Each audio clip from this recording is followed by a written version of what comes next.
Thank you, Pastor Ross. And welcome, everybody, to our Sabbath School Study Hour. I want to welcome those who are watching on TV or online, and some on satellite around the country. I'm really excited because this quarter we're getting into a study on Daniel, and today we actually dive into Daniel chapter 1. And if you don't have one of these, and this is the study guide, the outline we use. We don't always follow it word for word, but it creates a good guide for us to get through the different chapters in the book of Daniel. You can get one online by going to the Adventist Church website under Sabbath School, or you can probably just pick one up for free at your local Seventh-day Adventist church. Now, we know a lot of people watching this program, including some of our online members, do not have a nearby local church they can attend, and that's when the online version is very helpful. All right, Daniel chapter 1. And we want to dive into our study today, have a lot of really, I think, valuable information. And this lesson is one that can actually lengthen your life. Seriously. Our memory verse is Daniel 1, verse 17. If you have your Bibles, you might want to open and you can read this with me. Daniel 1:17, here it's in the New King James Version. Are you ready? As for these 4 young men, God gave them knowledge and skill in all literature and wisdom, and Daniel had understanding in all visions and dreams. Now, the book of Daniel begins with somewhat of a note of defeat. The children of Israel, because of their unfaithfulness, they are carried off. Let's read in the first chapter 1 of Daniel, verse 1 and 2. In the 3rd year of the reign of King Jehoiakim, king of Judah, Nebuchadnezzar, king of Babylon, came to Jerusalem, and he besieged it. And the Lord gave Jehoiakim, king of Judah, into his hand with some, notice that word some of the articles of the house of God, which he carried into the land of Shinar, to the house of his God. And he brought the articles into the treasure house of his God. Very beginning of the book of Daniel, you see that there's a battle between gods. It looks as though the God of Israel is being defeated by the God of Babylon. What's the first kingdom or city that you hear mentioned in the Bible? Remember Cain, he went and he built a city. And then you read about Nimrod, and you read in Genesis 10, verse 8 and 10. Cush begat Nimrod, and he began to be a mighty one on the earth, and he was a mighty hunter before the Lord. Therefore it is said, like Nimrod, the mighty hunter before the Lord, and the beginning of his kingdom was Babel. And it goes on to say, Erech, Akkad, and Calneh in the land of Shinar. Now, didn't we just read that Nebuchadnezzar carried the temple gold from God's temple to his God? And so there's almost like a battle between gods. In the very beginning, you see that God said for man to go out, to fill the earth, to scatter, to multiply. Instead, they built a tower of what? Tower of Babel. Babel represents opposition to God. It represents, I think the word Babel, the original word, it means gate of God.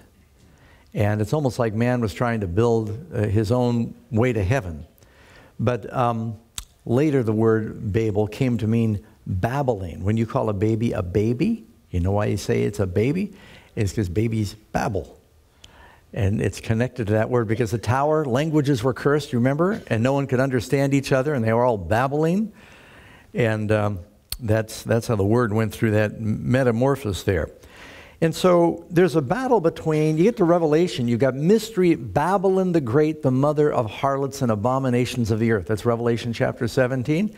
And then you get to Revelation chapter 21, and I saw the new Jerusalem coming down from God out of heaven. So this is battle that's running between Jerusalem and Babylon that you see going from Genesis to Revelation. So Nebuchadnezzar, because of the unfaithfulness of the people of God, you can read about this in 2 Kings, just so you have the background. In 2 Kings chapter 21, verse 10, and the Lord spoke by his servants, the prophets, saying, because Manasseh, the king of Judah, has done these abominations, he's acted more wickedly than all of the Amorites. Amorite was sort of a generic word for all the Canaanite people that lived in the land, the promised land before Israel. That he did more wickedly than all the Amorites who were before him. I will wipe Jerusalem as one wipes a dish, wiping it and turning it upside down. So I will forsake the remnant of my inheritance and deliver them into the hand of their enemies. And they shall become victims of plunder of all their enemies, because they have done evil in my sight and have provoked me to anger since the day their fathers came out of Egypt to this day.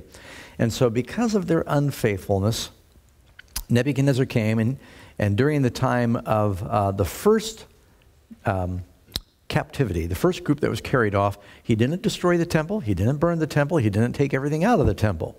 He took some of the articles from the temple. Jehoiakim eventually surrendered. He carried off certain of the young people. Now I'm getting ahead of myself. But he comes back later, and the temple is destroyed. So if we go to Daniel chapter 1, and we read here, I'll be thankful if we can get through the book of Daniel, or chapter 1 today. And it says that he besieged it, and he carried these articles from the house of God to the land of Shinar, to the house of his God. Now, you know, before the book of Daniel's over, Nebuchadnezzar comes to believe in a different God, doesn't he? To the house of his God, with the treasures of his God. Did he take the candlestick? No. Did he take the altar of incense? No. Did he take the Ark of the Covenant to Babylon? No. He just took some of the treasures. He allowed them to continue to worship their God. He left the important articles for their worship there. He did not destroy the temple. That's because they agreed that they would pay taxes. So Jehoiakim is one of the sons of good King Josiah, probably next to David, maybe even better than David. Josiah was among the best kings of Judah that they ever produced. Probably better than Hezekiah. There's no record of Josiah ever doing anything wrong or evil. Near the end of his life, he gets killed going into a battle he was advised not to go into, but you know that was a question of courage, you might say. And so his son Jehoiakim, he's too young. He gets carried off by Nebuchadnezzar. Nebuchadnezzar puts his uncle Zedekiah in charge. He says, now you promise before the Lord you will pay taxes. He made a vow before the Lord he would pay taxes. He would submit to Babylon. But then after Nebuchadnezzar left and a few years of paying taxes, he said, we don't want to do this anymore. And everyone advised him not to do it. Jeremiah the prophet said, Zedekiah, you made a vow in the name of the Lord. You need to submit to the king of Babylon. The king of Babylon being over us is a punishment for our sins. Just embrace it and you'll have peace. You fight against him, it's going to be worse than ever. He would not listen to the prophets like Jeremiah. And so you read then in 2 Kings chapter 24, verse 18, Zedekiah was 21 years old when he became king, and he reigned 11 years in Jerusalem. His mother's name was Hamutal, the daughter of Jeremiah of Libnah. Different Jeremiah, of course. He did evil in the sight of the Lord according to all that Jehoiakim had done. For because of the anger of the Lord, this happened in Jerusalem and Judah, that he finally cast them out from his presence. Then Zedekiah rebelled against the king of Babylon. Nebuchadnezzar then conquered the city. Zedekiah had his sons killed before him, his eyes plucked out. The temple was burned, the city was burned, and everybody was carried off captive. So during the first captivity, a small group was carried off to Babylon. And that's when you get to Daniel chapter 1. And it tells us that, it says in verse 3, the king instructed Ashpenaz, the master of his eunuchs, to bring some of the children of Israel and some of the king's descendants, and some of the nobles and the young men in whom there is no blemish, but good-looking, gifted in all wisdom, possessing knowledge and quick to understand, who had ability to serve in the king's palace, and whom they might teach the language and the literature of the Chaldeans. And the king appointed them for a daily provision of the king's delicacies and of the wine which he drank. And there'd be 3 years of training for them, so that at the end of that time they might serve before the king. Now from among those that were chosen from the children of Judah were Daniel, Hananiah, Mishael, and Azariah. And to them the chief of the eunuchs gave the names. To Daniel he gave the name Belteshazzar, Hananiah Shadrach, Mishael Meshach, and Azariah Abednego. And so here they're carried off, and it tells more about these young men who are carried off. This is under the section under faith under pressure. Do you remember in Isaiah 39, Hezekiah became sick? He prayed that God would heal him. He had a terminal illness, but he prayed that God would heal him. He wept and he cried, and Isaiah was sent back to Hezekiah. He said, all right, you're still terminal. By the way, we're all terminal. Did you know that? He said, but I'm going to prolong your life. And he said, I'm going to add to your days 15 years. And during that time, Manasseh's born, and who turns out not being such a good king. But God makes the sun go backwards as a sign that he's healing Hezekiah.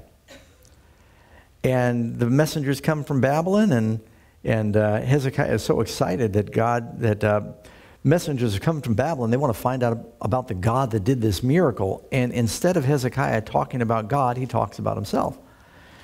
And he says, wow, I'm honored. Messengers from Babylon, that's the center of intelligence and studies, and I want them to be impressed with me.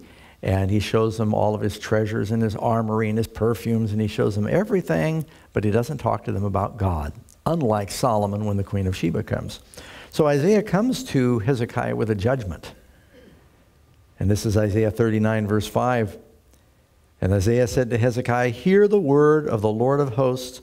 Behold, the days are coming when all that is in your house that your fathers have accumulated until this day shall be carried to Babylon. Nothing will be left, says the Lord. And they'll take away some of your sons who will descend from you, you will beget, and they will be eunuchs in the palace of the king of Babylon. Now, did that literally come to pass? We see that in the book of Daniel. That here it says, of the king's seed, from the tribe of Judah, these bright young men are taken. They're taken to be eunuchs. Now, you know, Jesus talks about this, and I don't want to belabor the point, but Christ said that, he said it's, once a man's married, he shouldn't get divorced. And the disciples were so surprised that there was really no biblical grounds for divorce other than adultery. And one of them said, it might even be better not to get married. And Jesus said, it seems strange that they would think that, it's impossible to be faithful.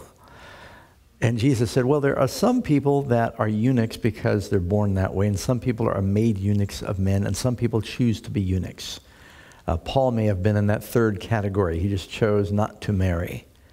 And then there were people who were made eunuchs by others. And it was common in ancient times that if you were a king and you had a harem with many wives, you wanted your wise men and your counselors and people that took care of the women.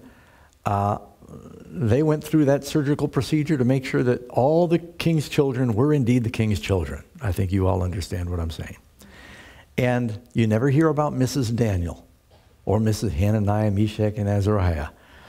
So because they were to be focused on their studies, then they went under that procedure.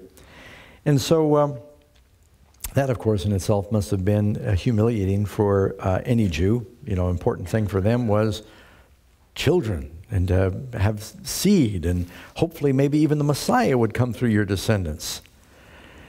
So then we hear that the chief of the eunuchs, one who's in charge of these young men that are going through this training, the idea is Nebuchadnezzar was a very smart king. And as he conquered, he realized he needed to organize. Education was very important. Alexander did that too, but he got some of it from Nebuchadnezzar.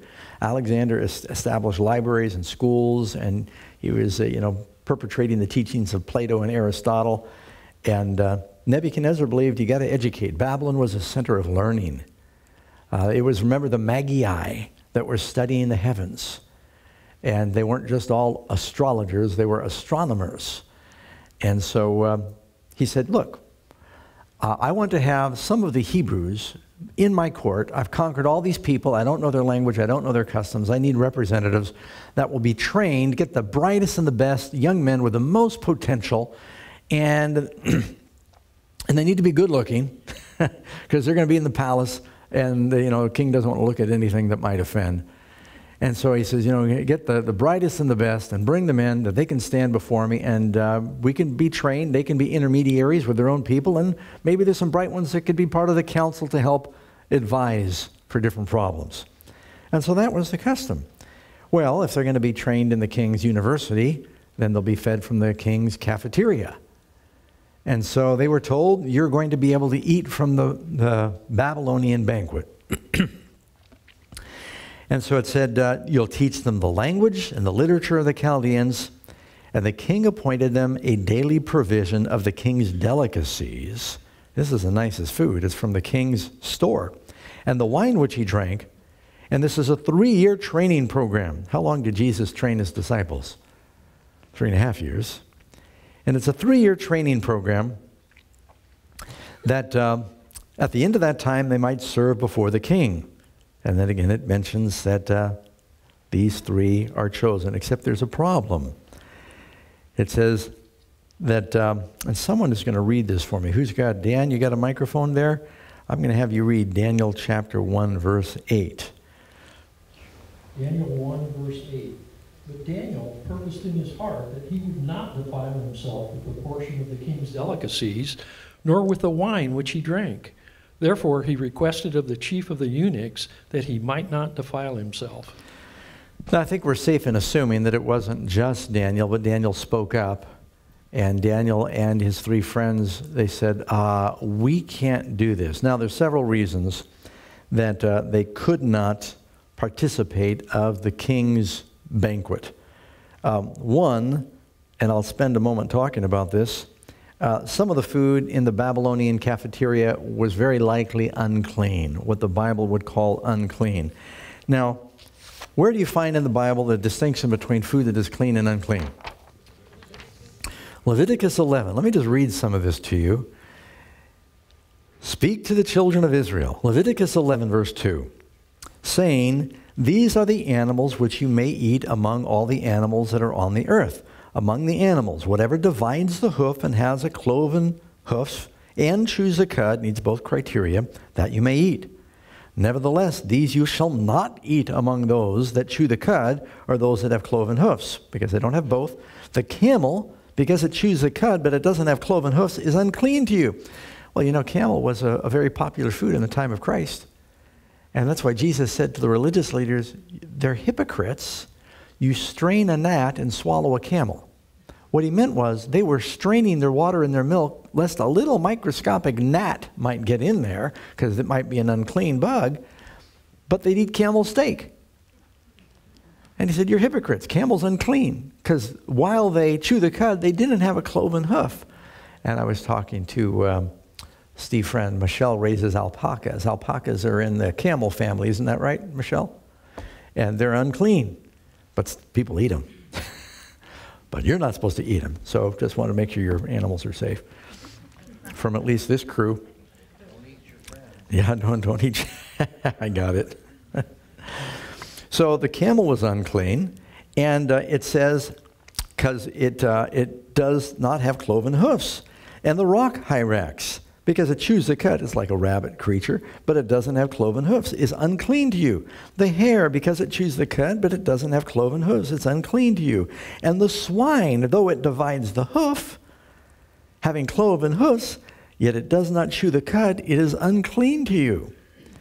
I was just reading a book, still reading a book, about some people that were shipwrecked on an island south of New Zealand back in 1865, and they thought there were wild sheep on the island because they saw the footprints. They later found out it was pigs, because they both got cloven feet, and unless you really know what you're looking at, you might confuse a pig footprint for a deer or for a sheep. But a pig is very different from a sheep. It does not chew the cud. They are scavengers. They are not the vegetarians that the sheep and the goats are. And he says, they are unclean to you. Matter of fact, it says, you shall not, their flesh you shall eat, their carcass you shall not touch. They are unclean to you. These are all, these you may eat of all that are in the waters, whatever has fins and scales. In the sea or in the rivers, that you may eat. But in all the seas and the rivers, if it does not have fins and scales, all that move in the waters, of any living thing in the waters, they are an abomination to you. So it needed both criteria if it's going to be clean for food. Fins and scales. Someone always asks, well, is tuna clean? Tuna technically is clean. They do have scales. They're very small. You have to look closely, but it's very almost microscopic scales. Shark is unclean. Catfish is unclean. They're scavengers. Snails are unclean, escargot. Your crab. I used to love shrimp cocktail before I knew this truth. Lobster, used to catch my own lobster. Crawdads I've eaten. They're all scavengers. They're unclean. We have one president that actually died. I can't remember, was it Harding? Who ate contaminated shellfish, and he got sick and died from it. Yeah, God says don't do it. And then for the birds, it tells us, he gives us the names of the birds. And these you shall regard as an abomination among the birds. They shall not be eaten. The eagle, the vulture, the buzzard, the kite, the falcon after its kind. These are the raptors. They're birds of prey. Every raven after its kind. Ravens, the corvad, they're omnivores. They'll eat anything. The ostrich, the short-eared owl, the seagull, the hawk after its kind, the little owl, the fisher owl, the screech owl, the white owl. That's just all the owls. The jackdaw, the carrion vulture, the stork, the heron after its kind, the hoopoe, the bat. People ask, swan, duck, they're in that category. They're unclean. So the two rules for the animal, cloven hoof, chew the cud. Two rules for the sea life, fins and scales. The rule really for the birds, if you want to simplify it, is if it's a foraging bird. Now those are the birds that are your chicken, your quail, your turkey, your dove, technically sparrow. I mean, the Bible says are not two sparrows, but I mean, the very poorest people might offer a sparrow in the temple. You can never offer an unclean animal in the temple. It was an abomination. If you were to bring a pig to sacrifice, that would be the highest insult. And matter of fact, there's an adage, if you're going to talk about someone who doesn't understand the culture, you say they brought pork chops to the bar mitzvah. That's talking about someone who just doesn't understand. You don't do that. And so, because they're unclean. So one reason that Daniel and his friends couldn't eat these foods is because the Bible says they're unclean. Now someone might say, well, that's because those are the laws for Jews. We don't have to worry about that today. Oh, really? How many here related to Noah? Oh, I think that's all of you. If you're not, we'd like to talk to you later. You had some relatives that survived the flood. But everyone's related to Noah. Did God make a distinction between clean and unclean foods for Noah? He did. Everyone says the animals all went in the ark 2 by 2. Not exactly. The unclean animals went 2 by 2 because those unclean animals didn't need to worry about being eaten during their voyage. But the clean animals were taken by 7 because they could be eaten and they were used for sacrifice afterward. You could not eat anything that could not be used for sacrifice. By the way, your body is the temple of the Holy Spirit. And whosoever defiles that temple, him will God destroy. That's the New Testament. Some people say, well, so it's not just for Jews. Unclean and clean food was for all people. Didn't Peter have a vision where God declared all foods clean? He did have a vision. God did not declare all foods clean. Peter, in interpreting that vision himself, he had this vision where all this big sheet came down from heaven, all these creatures in it, clean and unclean. And God says, arise and eat. Peter says, not so, Lord, I have never eaten anything common or unclean. Now that by itself tells you something. That means that this is Acts chapter 10, which is taking place, probably 6-7 years after Jesus has ascended to heaven. Peter still says, I've never eaten anything common or unclean. Jesus never told him it was okay. Peter's protesting against the vision. 3 times the sheet comes down. He never takes anything from the sheet and he never eats it. It's a vision. You don't eat visions, right? Unless you're in the spirit like John when he's being told to eat a book. But he never eats anything. And then when he's wondering what the vision means, 3 Gentiles come knocking on the door. Peter later says, God has shown me not to call any man unclean. That vision had nothing to do with food. It had to do with taking the gospel to the Gentiles. Some people have used that to say it doesn't matter what a Christian eats anymore, which is really absurd because intelligent people know that God is not mocked. Whatever you sow, you're going to reap, even if you're not even talking about clean or unclean foods. If you eat a lot of cholesterol, you're going to reap a heart attack. If you eat a lot of sugar, you're going to reap obesity. You're going to reap what you sow. Anyone knows it matters what you eat. So for a Christian to say God doesn't care what we eat is really ludicrous when you think about it. Of course he does. He wants us to be wise about that. How did Eve get in trouble? Does God care what we eat? The whole world is in trouble now because someone eats something they weren't supposed to eat. God said, eat from that tree, don't eat from that tree. God has never taken away the health laws. The Jewish stomach is exactly like your stomach. And those laws that, by the way, God has blessed them, so they have become a very resilient people. And you look at history and you can see that, at least in part, one reason that they were blessed is they observed these health laws. So one reason that Daniel probably did not eat those things is because there were some things that were unclean. Secondly, those things may have been butchered in an unclean manner. Suppose there was sheep and chicken on the menu. And Daniel could rightly eat those things. But God said that their necks were to be cut and the blood was to be drained out. You remember, even in the New Testament, they said, tell the Gentiles they're not to eat things with blood. Not only not unclean food, even the clean animals were not to be strangled. That's Acts chapter 15. So God had specified, even in the New Testament, they were not to eat blood. That's a health law. So obviously the health laws were not done away with. So Nebuchadnezzar's cafeteria may have also had some things in it that were not sacrificed in the appropriate way. Thirdly, the food that Nebuchadnezzar was offering them, much of it could have been offered to an idol. And Daniel, they sacrificed it to an idol, then they bring it to him, and he did not want to look like he was supporting these pagan gods that now had taken possession of the sacred things from the temple. And so, for those reasons, he says very nicely, I don't want to defile myself. So they've got this firm resolution. Now someone's going to read for me 1 Corinthians 10:28. You'll have that, Diana? And just before you read that, I want to mention that for Daniel to say we're not going to eat what they're giving us, you got to keep in mind, he's trying to find out, how do I not offend? Most of the children of Israel that were carried away to Babylon didn't stay in the palace. They didn't eat from the king's table. Many of them probably looked like prisoners of war by the time they arrived in Babylon. They were enslaved. Daniel and his 3 friends were extremely fortunate in that they probably had clean quarters to live in. They had nice clothes to wear. They were protected by the king's guard. They were not living in poverty. So for you as a captive to say, this is what I'm going to eat and this is what I'm not going to eat, can that be misunderstood? It could sound like, oh, how dare you? You are so lucky that you have been chosen, instead of being carried off and sold in Babylon, you've been chosen to be in the palace, and you're going to tell us what you will and won't eat? And so they've got to pray that they have a way to say this. They probably said it very humbly. They may have even explained that, this is for religious grounds. And Daniel said, we cannot be defiled because of our faith. And so go ahead, you can read that verse. But if anyone says to you, this was offered to idols, do not eat it, for the sake of the one who told you, and for conscience' sake. For the earth is the Lord's and all its fullness.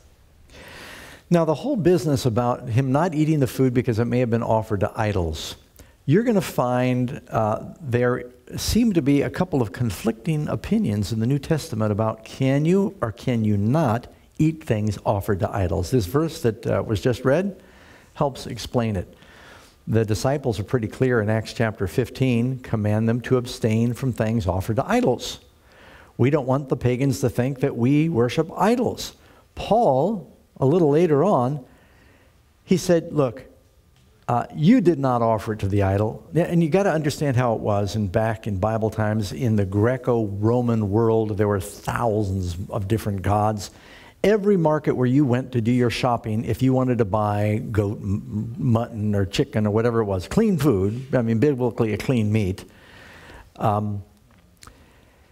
everything that was butchered, they had a little idol in the marketplace, and everything was butchered in front of an idol. And so Paul said, look, if you buy something there, you didn't offer to the idol is nothing. It's dead.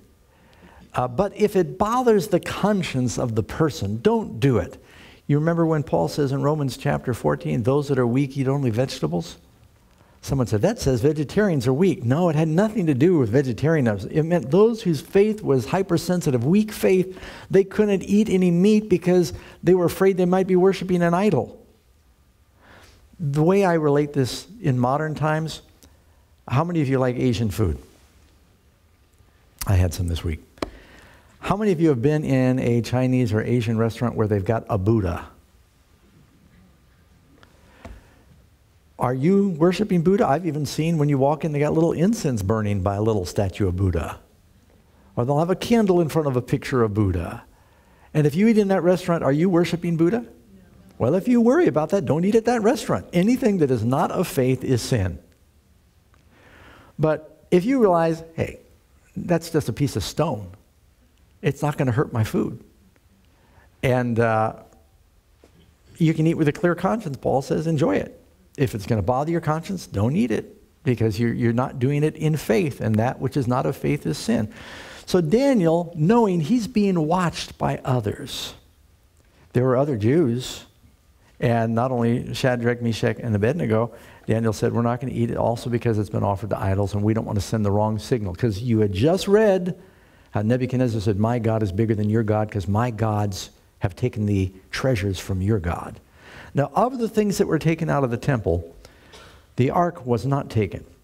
Now, this is a point in history when Daniel's first carried off, Nebuchadnezzar enters the temple, he takes some of the treasures. We just read that. He comes back later during the time of Zedekiah. He totally loots the temple. He not only takes all the gold and everything out of the temple, he takes the bronze pillars and breaks them in pieces because it's too big to carry. He breaks these, the Bible says these pillars are, they're like 40 feet high, and they're as thick as a man's hand all the way around. It's just a massive bronze pillars. He takes everything of value. Where does the ark go? Do you realize that from the time before Nebuchadnezzar and after Nebuchadnezzar, the ark is never mentioned? When they come back from Babylon after 70 years, it talks about the different articles that come back. It never mentions the ark.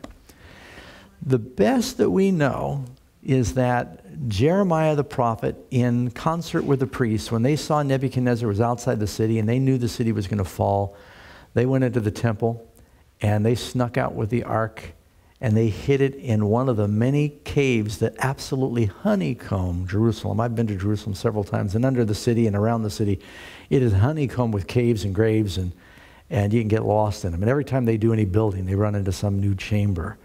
And it is probably still hidden there to this day. So that's what happened to the ark. So there's a battle going on between gods here. All right, and you look, for instance, in Revelation 2, verse 20. Nevertheless, I have a few things against you, because you allow that woman Jezebel, who calls herself a prophetess, to teach and seduce my servants to commit sexual immorality and eat things sacrificed to idols. So can you see that in the New Testament it did matter if you ate things sacrificed to idols? So you didn't, buying stuff in the marketplace, Paul said, well, that's one thing. But if you're participating in a sacrificial feast, that was forbidden. So Daniel now makes a proposition. He tells Ashpenaz, he said, look, why don't you give us pulse to eat? He said, please let your servants be tested for 10 days. And this is verse 12. And let them give us vegetables to eat, just vegetable stew, and water to drink. Then after 10 days, let our appearance be examined before you, and the appearance of the young men who eat from the portion of the king's delicacies. Daniel already knew they were going to be better off, because he'd been living on that diet when he was a young man. And he said, you see fit, you deal with us. He said, we're not wanting to be ungrateful. We're actually telling you, not only does this go against our conscience, but if your goal is to have these young men looking bright and sharp and smart, give us this diet and see which does better. And so I think that the chief of the eunuchs is a little intrigued. He said, okay, I'll give you 10 days. What have I got to lose? It's not going to kill you to eat vegetables for 10 days. Now, there are kids that will argue it will kill them to eat vegetables for 10 days. But there's probably some beans and legumes and porridge and stuff like that. And so basically, you know what he's saying? He's saying, give us a vegetarian diet. They didn't want to risk eating anything that had been sacrificed, which meant no meat. And water to drink. They're not going to drink the wine. Why would he not drink the wine from Nebuchadnezzar's wine cellar? Probably was aged. They thought, oh yeah, if it's got a little kick to it, that's all the better. And you know, the Bible says that woe to him that gives his neighbor drink. Wine is a mocker, strong drink is raging. Whoever is deceived thereby is not wise. Noah drank wine and stumbled around naked in his tent. And Ham was cursed, and Canaan as a result. The Bible tells us lots of daughters gave him wine to drink, and he became one of the few men in the Bible that his children were both his children and his grandchildren. You know what I'm saying? He slept with his daughters, drinking. David tried to get Uriah drunk so he'd go against his conscience. Wine doesn't have a very good record. It says you give it to him who's ready to perish. It's like a person who drinks and lies down in the midst of the crow's nest in a storm. The Bible doesn't say anything good about wine. People say, but Jesus turned the water to wine. Wine must be okay. That word wine is the only word you find in the Bible. Wine is also new wine, which is unfermented. Jesus spoke of his gospel as new wine. And he said, I will not drink of the fruit of the vine until I drink it with you again new in my Father's kingdom. When Jesus turned the water to wine, he didn't advance it, accelerate it to being fermented. He made it the very best grape juice. They said, you saved the best for last, because you couldn't get fresh grape juice except during the harvest. So wine is bad. And so they said, we're not going to drink that. And so finally, you can read here, it says that they ate the vegetables. The original diet God had for man is, I've given you every herb that yields seed, which is on the face of all the earth, and every tree whose fruit yields seed. To you it shall be for food. And so he gives these young men this diet. Now, I might mention here, it says they're unblemished and wise. Why were they chosen for their looks? Are good-looking people smarter than ugly people? I refuse to accept that theory. But does the Bible identify some people as good-looking? Many of them it identifies as good-looking, with a couple of exceptions, are actually godly. You've got Esther, says is good-looking. Joseph, Sarah, Rebecca, Rachel. Rachel was so good-looking that when Jacob kissed her, he cried. That's what it says. He lifted up his voice and he wept after he kissed her. Moses, Saul, David, Tamar. Now that's Tamar, the sister of Absalom. Absalom was also good-looking. Bathsheba, Abigail, Abishag, Vashti, Job's daughters, and of course Esther. So these different people, other than those people I mentioned, everyone else in the Bible was probably ugly. So there's hope for you and me. At least hope for me, sorry.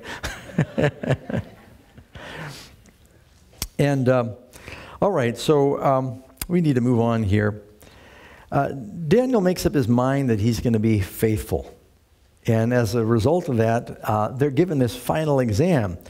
You can read in Daniel chapter 1, verse 18. Now at the end of that 10 days, when the king had said that they should be brought in, the chief of the eunuchs brought them in before Nebuchadnezzar. Then the king interviewed them, and among all of them none was found like Daniel, Hananiah, Mishael, and Azariah. Therefore they served before the king. Now it says that he investigated, and after 10 days it says they were fairer and fatter in flesh. And I know that some people kind of resent that allegory. They think, well, why would I want to be fatter in flesh? Well, they had just crossed the desert. They just made a long trip after their captivity, and they wanted them to put some more meat on their bones. And he was surprised that just by eating the bread and the vegetables that they started looking ruddy. If you read about this in the book of Prophets and Kings, it says they had an elasticity in their step, that their eyes were sharp and sparkling and lucid, that their minds were clear, and you could just look at them and say, wow, line them up next to the other captives from other empires that were in the king's university that were eating all of the other food, and they all looked a little sluggish, and they didn't look healthy. Daniel and his friends, and I think that God may have even, not just because they were following the health message, I think he may have just blessed them, because, you know, when you're obeying God, you've got a clear conscience, and it does something for your looks. You know, innocence will improve your appearance. You've heard the story about when Abraham Lincoln became president for the first time. He had all these folks that were seeking office, and he's interviewing all these people that are seeking office. And after one interview, this person walks out, and Lincoln turns to his secretary and said, I don't want to hire him. Secretary said, well, Mr. President, he's got great qualifications. And Lincoln said, I don't like the looks of him. And he said, Mr. President, you mean you're not going to hire someone because of the way they look? He said, you know, after a person's 40 years old, they're responsible for the way they look.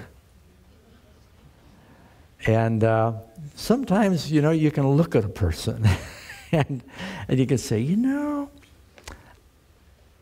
they don't look innocent. How many of you know what I'm saying? Amen. So I think just even the innocence, the relationship with God made them look better than the others that were eating from the king's table. And not only did they find them fair and flatter in flesh, you look at verse 20. It says, in all matters of wisdom and understanding about which the king examined them, he found them 10 times better. Now, how many days were in the test? 10 days. And how many times better does he find them? 10 times better. You know, 10, when you think of 10 in the Bible, it's often a symbol of like the law of God comes in derivatives of 10. And it says that they were 10 times better than all the magicians and the astrologers who were in all his realm. And, you know, before 3 chapters go by in Daniel, what 4 individuals are the leading counselors for Nebuchadnezzar? It's the Jewish council of Daniel, Hananiah, Mishael, and Azariah. And if you go to the end of Daniel chapter 1,